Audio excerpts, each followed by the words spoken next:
Good afternoon, Tuscaloosa, Internet World, West Alabama, right here in downtown Northport. This is the Joe Gaither Show right here on BamaCentral and BamaCentral.com. You're watching us on YouTube, on Facebook, and on Twitter. You're listening to us on Apple Podcasts and on Amazon and Spotify. Wherever you're getting your podcast, you can subscribe, rate, and review the Joe Gaither Show on BamaCentral. We appreciate everybody who's taken the time to do that. We appreciate it. We're a proud part of the BamaCentral Broadcasting Network, along with our friends Blue Collar Unplugged, Blake Byler, Matthew Gibson, and Jacob Pickle, talking all things Alabama basketball. So what will we do today? It's a fun Tuesday. It's been a good Tuesday. It's cold in Tuscaloosa. Hope you are staying warm wherever you are taking in the show. Of course, you can follow us at Joe Gaither 6 on any and all the social media machines. Send me your likes, comments, questions, queries, complaints right there to all the social medias at Joe Gaither 6. All right, so what will we do today on the Joe Gaither Show? It's Tuesday. It's the day before National Early Signing Date, and that is exactly where all my thoughts are, as tomorrow is going to be a huge day at BamaCentral, and you're going to want to follow it at BamaCentral on X, at Alabama Crimson Tide on Sports Illustrated, on Facebook, at BamaCentral SI on Instagram, as we'll bring you all the early signing day, National Early Signing Day coverage right there at BamaCentral.com. Now, there's a little intrigue. Actually, there's a lot of intrigue from my perspective with the Alabama class. There wasn't, if you'd asked me 6 days ago, is Alabama going to do anything? Is there going to be any need to follow National Early Signing Date other than it being a holiday? Well, no, is what I would have told you. I would have told you that the class is all locked up at 20 guys in the class. Then fast forward 6 days, you have Ryan Williams, who's reclassified. You have Ja'Shawn Ross, who has committed to the class as well. And you're up to 22 prospects. You've seen 11 of the 22 prospects already early enroll here at the Capstone. They've spent the last 3-4 days at practice, depending on when they enrolled. Some of the guys were here on Friday, some were here on Saturday, and some were here on Sunday, taking part in the Alabama-Mississippi All-Star game over the weekend. So you've seen those 11 guys listed on BamaCentral.com's list, and you know that we've talked about 5 others who are going to early enroll as well. Red Morgan, Isaiah Faga, Jameer Grimsley, Justin Okoronkwo, and Jalen Mbakwe as well. So those 5 are planning to early enroll as well. So you're looking at 16 of your current 22 guys in your class are planning on early enrolling. And you all know, you've been following recruiting for quite some time. You didn't wake up yesterday if you're watching the Joe Gaither Show on BamaCentral. No, you know that the early signing date, you all right down there, puppy? All right, good. You know the early signing date has become the new signing date, really, in college football. We saw that with the adjustment of the calendar several years ago. You know that there's not really many high-level prospects out there anymore, but Coach Saban and his staff have worked some magic. Firstly, they're working the transfer portal. That is actively going as we speak, and we're going to talk about a guy that Alabama got out of the transfer portal here in just a minute. But on the flip side, the last 6-7 days, Alabama has made sure that they are getting their way in on some guys that are committed elsewhere, made their way in on some guys who are still uncommitted. And tomorrow could be a really fun day here around BamaCentral.com. Tomorrow could be a really fun day following how the class of 2024 falls into place. All right, let's start with the transfer portal, though. Transfer portal action today in Tuscaloosa. Welcome LT Overton. If you haven't seen it on BamaCentral.com, you can read about it right now, or just hang out with us on the show and we'll talk about it. LT Overton, former 5-star, 4-star, 5-star, depending on wherever you look, out of Georgia, committed to Texas A&M, was in the famed Texas A&M 2022 recruiting class that drew all the ire of Nick Saban. He's been at Texas A&M for the last 2 seasons. He's played in, I think I wrote 23 games over the 2 seasons, but only started a couple. Look, he went to Texas A&M. He went to Texas A&M as to 285 pounds, and they wanted to trim him down to play edge rusher. Well, he wants to kind of transfer out of there and try his hand at defensive end, get that weight back up. he's going to be a good player here at Alabama. It's a huge get. You get a former five-star recruit and a guy who's familiar with the program. If you're not familiar with LT's family background, he spent many years here in Tuscaloosa. His parents working for the Capstone, working for the university. His father was an associate athletic director from 2009 to 2015, and his mother working for the university as well during that time period. So he spent time right here in Tuscaloosa. He knows what it's all about. He was high on Alabama's list during his recruitment, and obviously, that was the Jimbo Fisher that he bought everybody in his class, and so he went to Texas A&M and has not been very satisfied, it seems, with his role in the Aggie defense. I have no idea what his NIL status was with Texas A&M, but just rumors and whispers said that he was unhappy and that maybe what he was promised out there in College Station wasn't exactly coming true, wasn't exactly being delivered to LT Overton. So Alabama welcomes their first transfer out of the transfer portal. It's LT Overton. He's going to play defensive end. He's going to mix into next year's 2024 rotation. Unfortunately, he cannot play in the Rose Bowl. He can't play in the college football playoffs, but he will participate in practice, and it's a big get for the Crimson Tide. Big old player, 6'5", 265. They're going to get his weight back up to that 280, and they're going to get him playing explosively. And I think he's going to be a solid rotational piece to next year's Alabama defensive line. Let's talk about two more Texas A&M prospects that went into the portal that Alabama is kind of sniffing around on. First, Fadil Diggs. We talked about him on the program just a little bit. Defensive lineman Fadil Diggs looks for a new home, and he's found it with Syracuse. So Alabama out on Fadil Diggs. I think there was some outbidding that happened with Syracuse, and that's A-okay. Go Big Orange, go to Syracuse, play ACC football, make your money, Fadil Diggs, and, have a great season. That's no problem. If we're not a good fit, that's not a problem at all. Thirdly, Evan Stewart, wide receiver out of Texas A&M. We all knew at the end of the year he was going in the transfer portal. Well, not 5 minutes before I started on the program right here on Tuesday, 5 o'clock or so, he officially did go into the transfer portal. So it's kind of like breaking news, but news that everybody already knew. Former five-star wide receiver Evan Stewart is in the transfer portal, and he's going to get contacted by the who's who of really the Blue Bloods. He's going to get contacted by Alabama, by Georgia, by Michigan, really by everybody is going to try to throw a bag at Evan Stewart, and we'll see where those chips fall. But for now, Alabama celebrates LT Overton winning. That's a pretty good win out of the transfer portal. We'll see if it helps Alabama recruit his younger brother and really what LT Overton can bring to this Kevin Steele defense. All right, so you got 22 guys in the class. We've talked about them all, at different lengths in time. We've talked to several of them on the program. We've talked to Julian Sayem. We've talked to Sterling Dixon. They're early enrolled. We've talked to Casey Poe, who's early enrolled. We talked to Caden Jones. If you missed any of these interviews with any of these recruits, Casey Poe, William Sanders, Joseph Iannata, you can check them all out on all the channels we've already outlined, on YouTube, on Facebook, on Twitter. You can check them out on Apple Podcasts, Amazon, and Spotify as well. We've interviewed roughly 8 or 9 or so of the 22 guys. And for jumping in late in the cycle in May, I think that's pretty good. We're going to try to go after the whole 2025 class, and I'm very happy to start that pretty soon for you guys so we can get to know the 2025 class. But let's settle with the 2024 class. You already know they have moved from now number 3 in a lot of the composite rankings. 24/7 has moved them up to number 2 with bringing in LT Overton and Jay Sean Ross out of Kansas City, Missouri in the last day and a half. So they've moved from number 3 to number 2. Can Alabama move to number 1? Can the Tide move to number 1? What kind of room do they have? Well, basically, you take their class, you subtract the 5 guys out of the portal, they're gone. That leaves you some room. Basically, you start with 25. You count with 25, that's going to be your class. All right, the 5 guys that go into the portal, now you're up to 30. Boom, you're going to get 7 or 8 guys that go early in the NFL draft. Dallas Turner, J.C. Latham, it is what it is. Kool-Aid McKinstry, they've earned it. It is what it is. And so that's going to bump you up to more spots you can use in recruiting or more spots you can use in the transfer portal.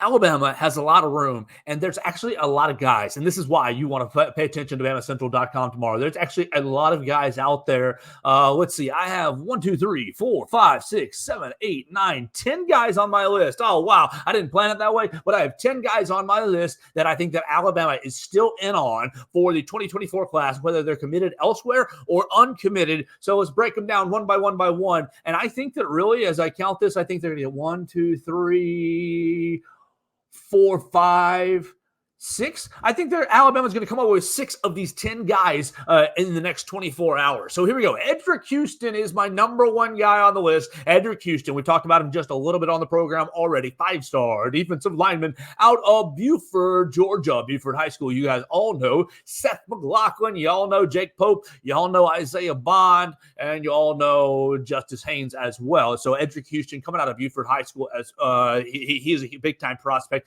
He's already committed to Ohio State, came on an unofficial visit this past weekend to Tuscaloosa. Kind of a surprise unofficial visit without his parents. Kind of seemed like hey, I want to check things out one more time, see if Alabama can, sweeten the deal, perhaps. I think Edric Houston is one of the 6 guys that ends up in the Alabama 2024 class. Now, that's going to be a 50-50 bid. I feel a whole lot better about Tristan Jernigan. Tristan Jernigan is a 4-star linebacker out of the state of Mississippi, out of Tupelo, Mississippi. He's committed to Texas A&M. He's been visiting Tuscaloosa a lot this fall.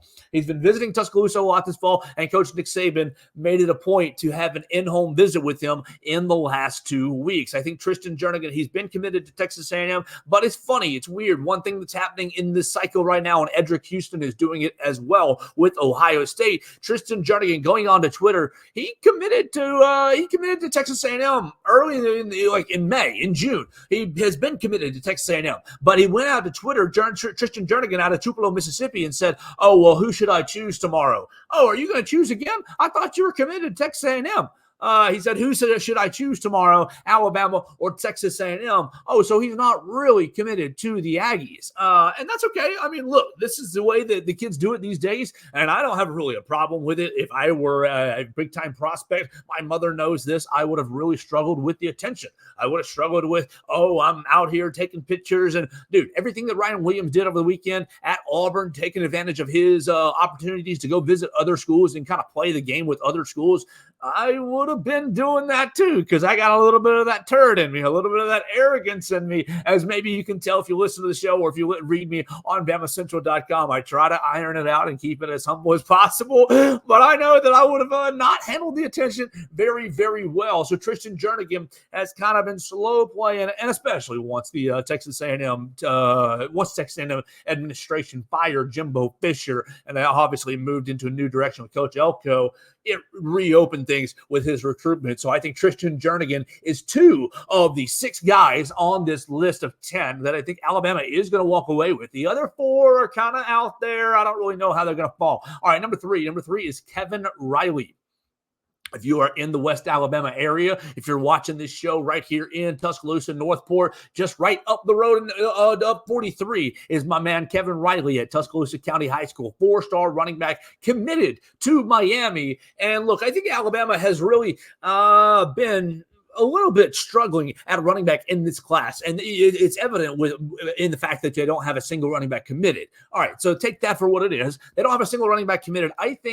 I don't really think that Robert Gillespie's done a bad job. I don't think Nick Saban's done a bad job recruiting running backs in this cycle. I just think that they've kind of been one step behind, just a little bit, one step behind, especially with what they did last year, getting Jace McClellan and Roydell Williams, getting the number 1 and number 2 running backs in the in all the classification ratings, 2 5-star guys. I think it's been hard to get somebody to jump on board. You see Jam Miller kind of stuck in between. You're going to see Jam and those other 2 basically take all the take the load next year for Alabama. You kind of are looking at, why should I go to Alabama if I am a premier running back? Kevin Riley has been committed to Miami for quite some time. Right here, homegrown guy, just plays his high school football, 3 miles away, 5 miles away from me, off 43. Great run, pretty good little running back.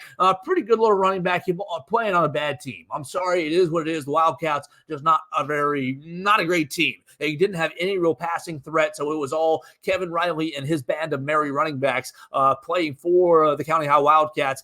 And also take into account, County High plays in the hardest division in the state of Alabama. They do. And so Kevin Riley was battling uphill all year long for the Wildcats. Committed to Miami. He took an official visit to Alabama this past weekend, the last weekend of the cycle, basically. So Alabama got the last word with Kevin Riley, the homegrown talent, and I think he is number 3 of who is going to flip to Alabama tomorrow. All right, number four. Let me make sure I have my numbers right. Number 1, 2, 3. I have it as 4, 5.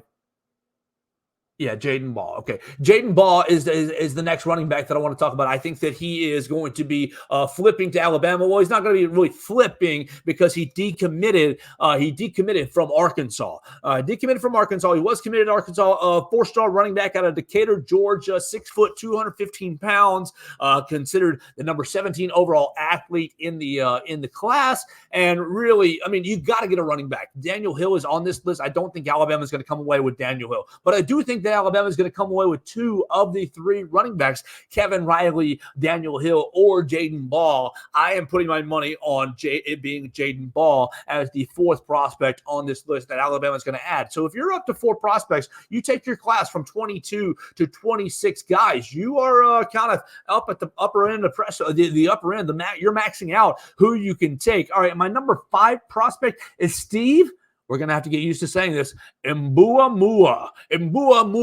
Steve Mbuamua is a 4-star defensive lineman out of Canada, and I think that he has been flirting with Alabama for a long, long time and really hasn't been pushing his recruitment per se. I think he's been slow playing his recruitment. I think that's kind of the way that maybe the calendars work up there in Canada, and maybe that's my lack of understanding. But I think you're going to see Steve Mbuamua, a defensive lineman, added to this class as well, a late addition out of Canada. We're going international, going over the border. And lastly, my 6th addition that I think you're going to see tomorrow is Favor Edwin. Favor Edwin, a tackle out of Georgia, 3-star tackle, another one of these developmental guys. The class is full of developmental offensive linemen. And I think Favor Edwin is going to jump into the class basically due to numbers. Honestly, I think if Alabama had their way, they would have taken Jordan Seaton, the IMG tackle, who ended up going to Colorado. And that ended up breaking Alabama's heart just a little bit. And so they pivot to Favor Edwin, kind of a developmental guy, big long arm, 6'7" guy. So he fits the prototype, just hasn't really played a whole lot of high-level football in Georgia. So it'll be interesting. The competition curve will be very steep for him when he comes into Tuscaloosa.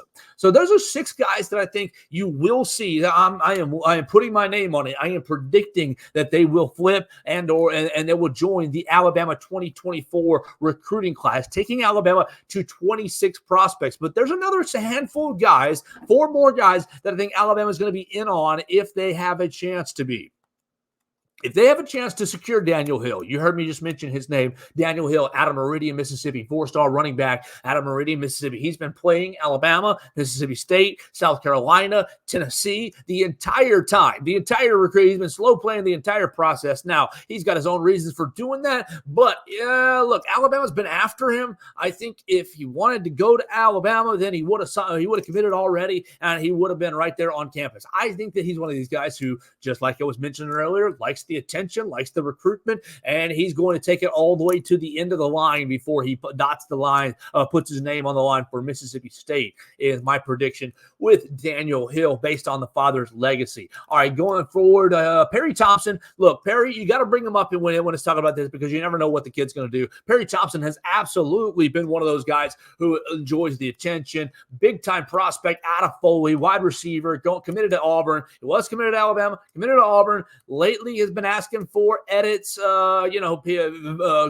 editors for social media. Now, he did put out a photo edit where he was committing to the All-American Bowl, but I think that he's got another edit in his pocket about committing to Alabama if he wants to pull the trigger, and we'll see if he wants to do that tomorrow or not. I don't think that that's going to happen. I'm going to go ahead and predict that he stays with Auburn, but I think that that's going to be something that we're going to have to pay attention to tomorrow on the live blog tracker right here on BamaCentral.com. We just talked about Jaden Ball. We talked about Steve Muamua. We talked about Favor Edwin. We touched on Jordan Seaton. There's my number 4. Jordan Seaton also been playing social media games, committed to Colorado, was all the way up in Texas's business and Alabama's business as well. We'll see if he holds his commitment to Colorado. And last but not least is Arian Hampton.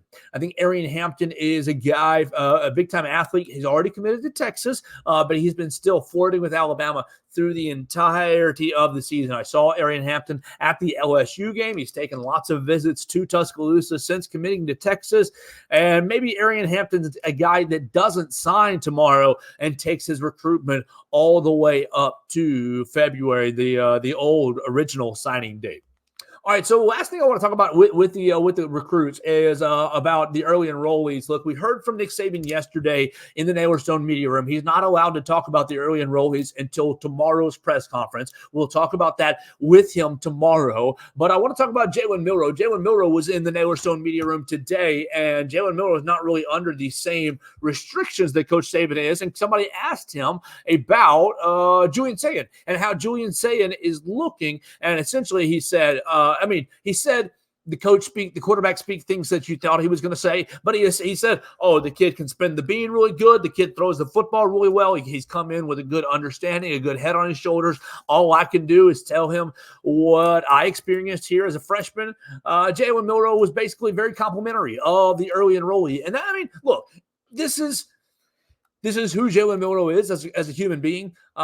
He is going to say the right things in front of the media. He may be upset in the background that this 5-star is coming to campus, but he's going to say the right thing in front of the media. And it's only going to be a better thing for everybody's game, really. Jalen Milroe is not going to lose his job over the summer to Julian Sayin. He's not. Like, that would be absurd. That would literally blow my mind if that happened. If Bryce Young couldn't take the job away from Mac Jones, then ain't no way that Julian Sayin is taking the job away from Jalen Milroe, in my opinion.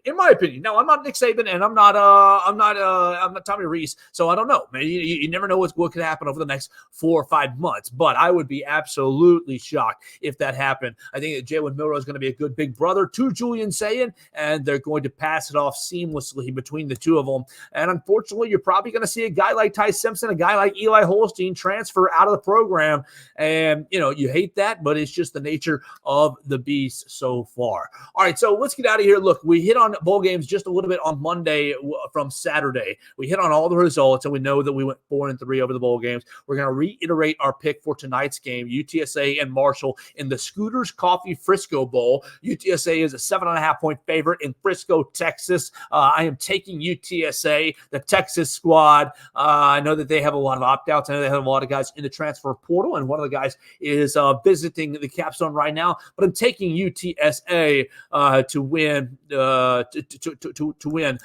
this Tuesday night bowl game. Are there any bowl games on Wednesday? No, the next one after that's going to be Thursday. So I'll give my Thursday pick for the roofclaim.com Boca Raton Bowl, South Florida and Syracuse. We'll give that pick tomorrow on the program.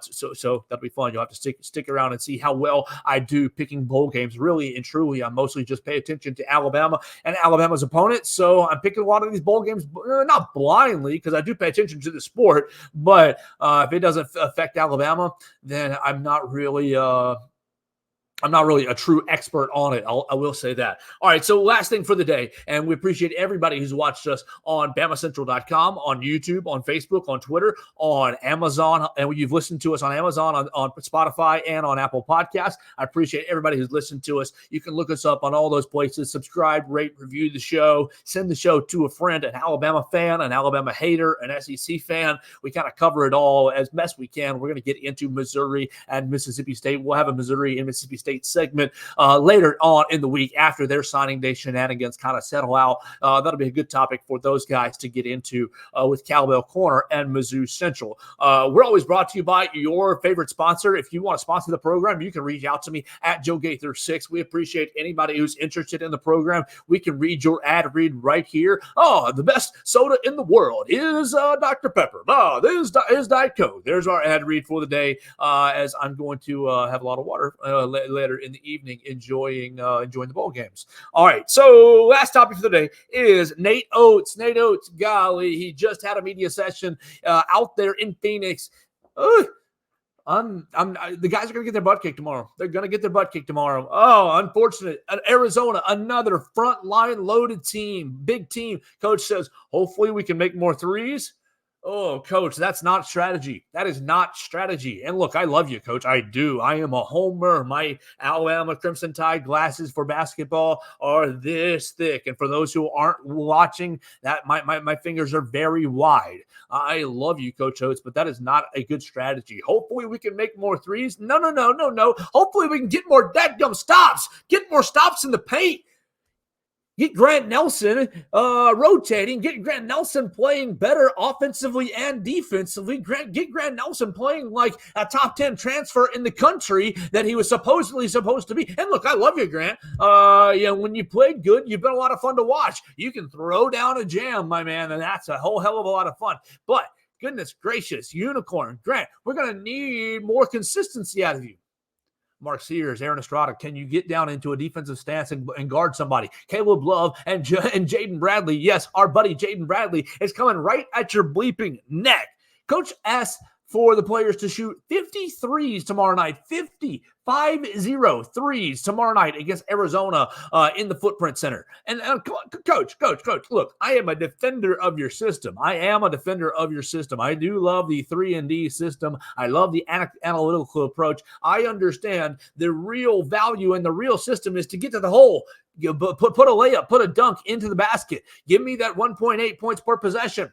But you're saying we need to shoot 50 threes tomorrow night to beat Arizona. Basically, you're saying at this point, this team cannot defend. This team cannot defend, so the only way for this team to play is to outscore teams. So you can't go 4 of 22 like you did against Creighton from behind the three-point line. And so what kind of a strategy is that? We just got to play faster? We just got to play even faster?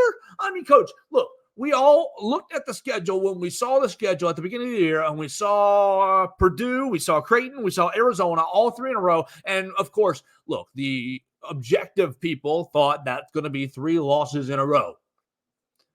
My homerism thought, maybe Alabama gets 1, maybe Alabama can get 2, and maybe Alabama can play really well and win all 3. No, undoubtedly, they have not been able to play really well against, look, Coach said, our best game was against Creighton, and maybe this is my real amateur basketball eye, but sure, Coach, did you play good against? I don't really think you played that good against Creighton. You played atrocious on defense against Creighton. Yeah, your shots didn't fall. You went 4 of 22 from the three-point line. If you go 8 of 22, you win the game. I get that. I understand the shooting percentages can rise, and you can win the game that way by outscoring your opponents. But, Coach, are we just punting? Is that what we're doing? Are we punting on the defensive side of the floor at this point? They've got a lot of 7-footers, and we just got to have to hope that we make some more threes. We're going to have to put up 50 threes in the game to win. I challenge the guys to shoot. Look, Coach, you're the coach. I'm not the coach. You're Coach Oats. Your butt's on the line. My butt's not on the line. And so, look, I hope that you've got it right. I hope that that's the strategy. But my simple brain, my Johnny-come-lately who's never coached a basketball game in my life. Now, I've watched a whole hell of a lot of basketball, but goodness gracious, I've never coached any. So, Coach, you've got that definitely over me. I don't know if that's going to be the right strategy for that. Now, look. Prove me wrong tomorrow. Prove me wrong.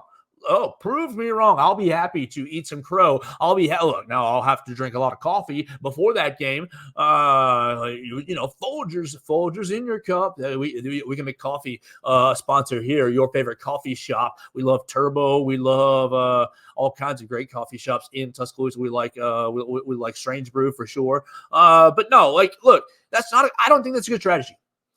And we'll find out tomorrow night at 10 o'clock. 10 o'clock. Tomorrow's going to be a packed day. Tomorrow's going to be a packed day around here at BamaCentral. Of course, you can follow me at Joe Gaither 6. I'll have live updates for an early signing date, national early signing date, going up pretty early, like 6:30, 7 a.m. probably, because these guys, look, the first 11, you already know. You already know who is on the who is here as far as the first 11. So you can basically count that out. You know that Julian Sand is here. You know that Zabian Brown is here. You know that Caleb Odin, Jeremiah Beeman, Casey Poe, Peyton Woodyard, Sterling Dixon, Joseph Ionata, William Sanders, Caden Jones, and Dre Kirkpatrick Jr. are already in town.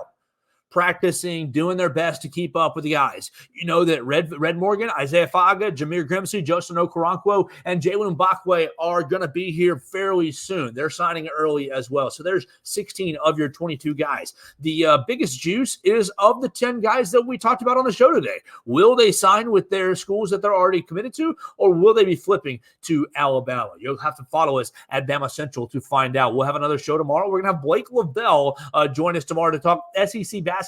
Look, like I said about SEC football, or like I said about the bowl games and football, all I really pay attention to is how it affects Alabama. I'm bringing Blake Lavelle in to talk about the entire league. Tell me about Arkansas. Tell me about Texas A&M, Tennessee, Kentucky. Tell me about all these other teams and how their non-conference schedules have gone. We will make sure that Blake Lavelle will join us. We're planning on that happening tomorrow morning at 11, and that'll be a lot of fun. We're going to get out of here for the day. We appreciate everybody who's followed us on any of the platforms, whatever your favorite platform is, Spotify, Apple Podcast, Amazon, YouTube, Facebook, Twitter, at Joe Gaither 6 on all the social media machines, at BamaCentral on all their social media machines as well. Chris Walsh, I appreciate you so much. Enjoy your time off. We're going to be back tomorrow with more Alabama football, more Rose Bowl, more basketball, way more stuff right here on the Joe Gaither Show on BamaCentral and BamaCentral.com.